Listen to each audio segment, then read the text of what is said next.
Hi అండి. Welcome to my channel Bhagyalakshmi పచ్చ. ఎలా ఉన్నారు? బాగున్నారా? నేను కూడా చాలా బాగున్నాను.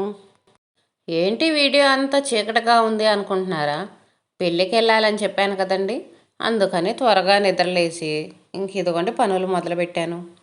పెళ్ళి అయితే అయిపోయిందండి. పెళ్ళికి వెళ్ళటానికి కుదరలేదు. ఆ రోజు వర్షం పడుతుంది కదా, ఇంకా నైటు పెళ్ళి, వర్షం పడతా నైటు చీకట్లో పెళ్ళికి వెళ్ళి ఇబ్బంది పడతాంలే అని ఇంకా ఉదయం పూట నోములు సర్ను పంచడం అంటే అమ్మాయిలకి అబ్బాయిల వేషాలు, అబ్బాయిలకి అమ్మాయిల వేషాలు వేస్తారు.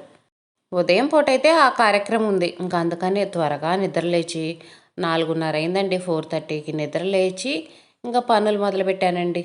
బట్టలు అంట్లు అవన్నీ బయటేసి ఇంక ఇదిగోండి వంట చేయటానికి రెడీ చేసి పెట్టుకున్నాను. బియ్యం కడిగి పెట్టేశాను. నైట్ అన్నం చాలా మిగిలింది. ఆ అన్నం అలాగనే ఉంది. ఇంకా కూర మనకు త్వరగా అయిపోవాలంటే బెండకాయ పులుసు చేస్తున్నానండి. బెండకాయ పులుసు అయితే నాకు దోశల్లోకి ఉపయోగపడిద్ది, రైస్లోకి ఉపయోగపడిద్ది, రెండిట్లోకి ఉపయోగపడిద్ది. చారులాగుంటే మా అబ్బాయి దోశల్లో ఇష్టంగా తింటాడండి. అందుకని మళ్ళీ చట్నీ చేయటం, కూర చేయటం ఇవన్నీ డబల పని ఎందుకులని చట్నీకి, కూరకి రెండిటికి ఉపయోగపడే విధంగా ఇంకా బెండకాయ పులుసు చేశాను. బెండకాయ పులుసు అయితే చేయటం కూడా ఈజీయే కదండి. బెండకాయలు కట్ చేసి పొయ్యి మీద పడేసామంటే చాలు, అవే ఉడుకుతాయి. ఫ్రైలు చేయాలంటే మనం పొయ్యి దగ్గర నుంచొని వాటిని తిప్పుతూ ఉండాలి. ఎక్కడికన్నా వెళ్ళేటప్పుడు సింపుల్గా అయిపోయే కర్రీస్ చేస్తానండి. సింపుల్గా అయిపోవాలి, ఇంట్లో వాళ్ళకి చేసి పెట్టాలి. మనం ఊరికి వెళ్తున్నాం కదండి, ఇంట్లో వాళ్ళకి పచ్చళ్ళు వేసుకొని తినండి అని చెప్పి కూర చేయకుండా ఉండటం అలా ఏమి ఉండదండి. కాకపోతే సింపుల్గా అయిపోవాలి. సింపుల్గా అయిపోయే టిఫిన్, సింపుల్గా అయిపోయే కూర చేస్తాను. పెళ్ళికి మేము చాలా దూరం వెళ్ళాలండి. తెనాలి దగ్గరలోకి వెళ్ళాలి. సత్తనపల్లి నుంచి తెనాలికి వెళ్ళాలంటే 2 గంటల టైం పట్టిద్ది. అందులో మేము ఇంతవరకు ఎప్పుడూ వెళ్ళలేదు. ఇదే ఫస్ట్ టైం వెళ్తున్నాము. మాతో పాటు వచ్చేవాళ్ళు ఎవ్వరూ వెళ్ళలేదు. వాళ్ళు ఫస్ట్ టైమేనంట. ఎవ్వరికీ తెలీదు. ఒక పొయ్యి మీద రైస్ పెట్టేశాను. చిన్న పొయ్యి మీద పెట్టానండి. త్వరగా వండుతున్నాను కదా, ఇంకా కొంచెం ఉడికేటప్పటికి లేట్ అయిద్దిలే అని ఇంకా చిన్న పొయ్యి మీద పెట్టేశాను కదా, అది ఉడుకుతూ ఉండిద్ది. పక్కన పొయ్యి మీద ఇంకా మేము హాట్ వాటర్ తాగుతాం కదండి. ఎక్కడికి వెళ్ళినా సరే, ఎంత బిజీగా ఉన్నా సరే ఉదయం పూట హాట్ వాటర్ తాగాల్సిందే. మాకు ఇంకా అలా అలవాటైపోయింది. ఈ వాటర్ కాగేలోపు ఇంకా బెండకాయలు కట్ చేస్తున్నాను. బెండకాయలు పులుసే కాబట్టి అప్పుడప్పుడు కడిగే కట్ చేస్తున్నాను. అదే ఫ్రై చేయాలనుకోండి, నైట్ కడిగేసి ఆరబెట్టుకుంటాను. ఫ్రై కాబట్టి కడగాల్సిన అవసరం ఉండదండి. ఇంకా పులుసు చేయడానికి చింతపండు కూడా నానబెట్టాను కదా, చింతపండు కూడా బాగా నానిపోయింది. నేను 7 గంటలకల్లా ఇంట్లో పనంతా చేసుకొని రెడీ అవ్వాలండి. 4:30కి నిద్ర లేచాను. 7 కల్లా ఇంట్లో పనులన్నీ చేసేసి రెడీ అయి ఉండాలి. 7:30, 8 లోపు సత్తెనపల్లి వెళ్ళాలి మేము. ఇంత త్వరగా వెళ్తేనే కదా మళ్ళీ సాయంత్రానికి మేము ఇంటికి తిరిగి రావాలంటే. అక్కడ కొంచెం సేపు ఉండాలన్నా కానీ కొంచెం త్వరగా వెళ్ళామనుకోండి, మధ్యాహ్నం కాసేపు 2-3 గంటలు, 4 గంటలు అక్కడ ఉండేసి ఇంకా తర్వాత సాయంత్రం 5 గంటలకు అలా బయలుదేరి రావాలంటే మేము త్వరగానే వెళ్ళాలి.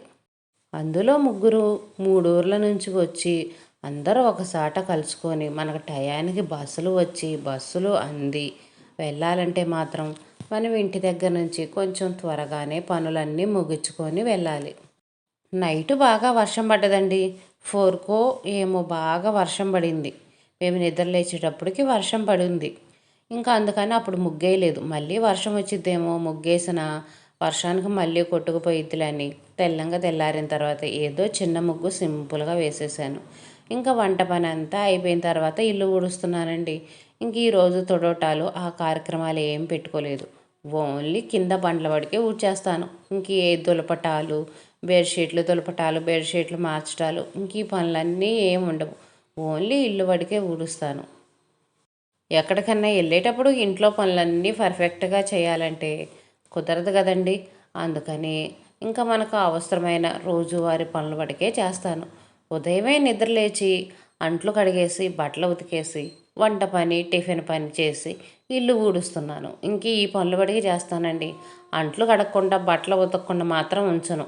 మనం అంతసేపు ప్రయాణం చేసి వచ్చి తర్వాత ఇంక ఈ పనులన్నీ చేసుకోవాలంటే మాత్రం చాలా కష్టంగా ఉండిద్దండి. అవన్నీ ఎదురు చూస్తూ ఉంటుంటే మనం ఫంక్షన్కి వెళ్ళినా సరే, అమ్మో ఇంటికి వెళ్ళాలి, ఎన్ని బట్టలు ఉంటాయో, ఎన్ని అంట్లు ఉంటాయో, అవన్నీ కడగాలి, ఉతకాలని మనం ఆ ఆలోచనలోనే ఉంటాము. అందుకని త్వరగా నిద్రలేచి ఇంట్లో పనులన్నీ చేసుకొని ప్రశాంతంగా ఫంక్షన్కి వెళ్తాను. ఇప్పుడనే కాదండి, ఎప్పుడైనా సరే ఇంట్లో పనులన్నీ చేసి పెట్టే నేను ఫంక్షన్కి వెళ్తాను. 7 గంటలకల్లా వెళ్తున్నాము, 7 గంటలకి వెళ్తున్నాం కదా అని పనులు అక్కడే వదిలేయను. ఎంతసేపు అండి, వాటికి ఒక అరగంట టైం కేటాయించుకుంటే చాలు. అరగంట టైంలో అంట్లు కడగటాలు, బట్టలు ఉతకట పనులు అన్నీ అయిపోతాయి. కాకపోతే ఇంకా టిఫిన్ తిన్న అంట్లు ఉంటాయి కదండి, అవే 1, 2 ఉంటాయి. మళ్ళీ టిఫిన్ చేసిన తర్వాత అంట్లన్నీ కడిగేసి వెళ్ళాలంటే కొంచెం కష్టంగా ఉంటుంది కదా. అందుకని టిఫిన్ చేసిన అంట్లు వాటికి ఉంటాయి. ఇంకా అవనుకోండి సాయంత్రం వచ్చిన తర్వాత కడగొచ్చు. మనం సాయంత్రం వచ్చేటప్పటికి చీకటి పడింది అనుకోండి, ఉదయం కడుక్కోవచ్చు. ఇల్లంతా ఇసుకిసుగ్గా ఉందండి. ఇంకా మా అబ్బాయి సైకిల్ తొక్కి ఆ సైకిల్ని ఇదిగోండి వరండా నిండా తిప్పుతా ఎక్కిస్తూ ఉంటాడు కదా, అందుకని ఇసుక మట్టి ఎక్కువ రాలుతూ ఉంటుంది. ఇల్లు మొత్తం ఊడ్చేసానండి. ఇంకా మా అబ్బాయి స్నానం చేసి రెడీ అయ్యేటప్పటికి నేను క్యారేజీ బ్యాగ్ సర్దేస్తున్నాను. ఇప్పుడు టైం 6 దాటినట్టుంది. ఎక్కడికన్నా వెళ్ళేటప్పుడు పిల్లల్ని కూడా త్వరగా నిద్రలేపి త్వరగా రెడీ చేస్తాను. వాళ్ళు 6:30 దాకా 7 దాకా పడుకున్నారనుకోండి, వాళ్ళు లేచేది ఎప్పుడు, టిఫిన్ చేసేటప్పుడు. వాళ్ళు అలానే పడుకుంటా ఉన్నారనుకోండి, మనకు పనులు కూడా అర్థం కావు. అందుకని పిల్లల్ని కూడా త్వరగా నిద్రలేపుతాను. ఒక్కరోజే కదా అడ్జస్ట్ అవ్వండి అని చెప్పి పిల్లల్ని త్వరగా నిద్రలేపుతాను. ఈరోజు బెండకాయ పులుసు పెట్టాను కదండి, అందుకని బెండకాయ పులుసు సపరేట్గా ఒక చిన్న డబ్బాలో పోసాను. మనం మజ్జిగ చేసుకుంటాం కదా, ఆ డబ్బాని ఇలా పులుసు పోసుకోవడానికి వాటికి వాడుతూ ఉంటాను. చారైన రోజు ఇలా రసాలు పులుసులు చేసిన రోజు సపరేట్గా డబ్బాలో పోసి పంపిస్తాను. ఇంకా మా వాడి క్యారేజీ బ్యాగ్ సర్దటం అయితే అయిపోయింది. దీన్ని పక్కన పెట్టేసి ఇంక ఇదిగోండి దోశలు పోస్తున్నాను. చట్నీ అయితే ఏం చేయలేదండి, రసం పెట్టాను అన్నాను కదా, బెండకాయ పులుసు. ఇంకా ఆ పులుసు పోసుకొని అయినా తింటారు. లేదనుకోండి దోశ పోసి దోశ మీద లైట్గా కారం చల్లాను అనుకోండి, పిల్లలు అలా అయినా తింటారు, ఎలా అయినా తింటారు. ఒక రోజుకి అడ్జస్ట్ అవుతారు. రోజు చట్నీ ఏ తింటున్నారు కదా, ఒక్కరోజు చట్నీ లేకపోతే అడ్జస్ట్ అవుతారులేండి. ఆడవాళ్ళు ఏ ఫంక్షన్కి వెళ్ళాలన్నా ఎక్కడికి వెళ్ళాలన్నా సరే ఇంట్లో పనులన్నీ పర్ఫెక్ట్గా చేసుకొని ఇంట్లో వాళ్ళకి అన్నీ రెడీ చేసి పెట్టే వెళ్ళాలండి మనం.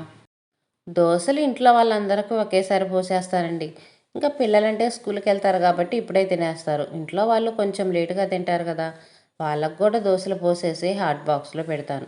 వాళ్ళే వచ్చినప్పుడు దోశలు పోయాలంటే మాత్రం కొంచెం లేట్ అయింది కదా, ఇంకా అందుకని అందరికీ కలిపి ఒకేసారి పోసి హాట్ బాక్స్లో పెట్టి ఉంచుతాను. ఊరికి వెళ్ళేటప్పుడు ఎక్కడికన్నా వెళ్ళేటప్పుడు పనులన్నీ త్వరగా చేసుకోవాలంటే ముందు ఏ పని చేయాలి, ఏ పని చేస్తే మనకు త్వరగా అయిద్దనే ఆలోచన కూడా ఉండాలండి. పని తర్వాత పని చేసుకుంటూ ఉండాలి. కొంతమంది పని చేస్తూనే ఉంటారు కానీ పని అనేది అవ్వదు. ముందు మనం ఏం పని చేయాలి, ఏ పని చేస్తే మనకు త్వరగా పని అయిపోయిద్దనే ఆలోచన కూడా ఉండాలి. ముందు రోజే మనం ఏ కూర చేయాలి, ఏ టిఫిన్ చేయాలి, ఏ పని ఎప్పుడు చేసుకోవాలనే ఆలోచన ప్రిఫరెన్స్ కూడా ముందు ఉండాలండి మనకి. త్వరగా అయిపోయే కూర ఇది, ఈ కూర ఇంట్లో వాళ్ళందరూ తింటారా లేదా అని మనం ముందే ఆలోచించుకోవాలి. ముందే ఆలోచించుకున్నాం అనుకోండి, పనులన్నీ సింపుల్గా ఈజీగా చేసుకోవచ్చు.